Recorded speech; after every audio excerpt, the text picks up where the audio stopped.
Hi there, in this video I will show you how you can use that star args parameter to call your functions efficiently.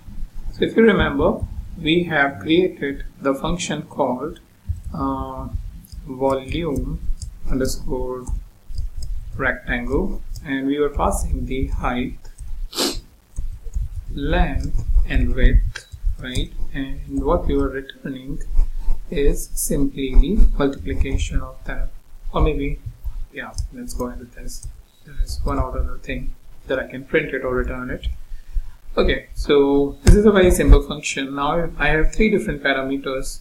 Let's say this parameter value is coming as part of a tuple to me from a different objects altogether, which contains a lot of tuples information. So let's define one tuple for us, which is height, where is 10, 15, 20.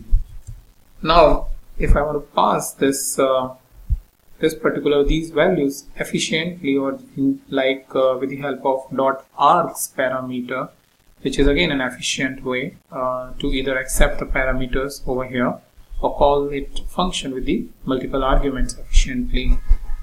So what I can do is simply call the volume underscore rect and say star t, right?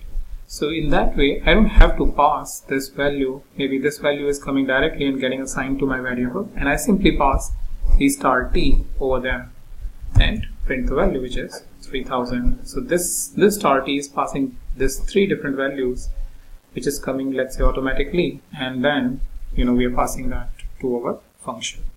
So that's another efficient way. Not only you can use it the .args over here, but you can use the star args over here as well to call the functions.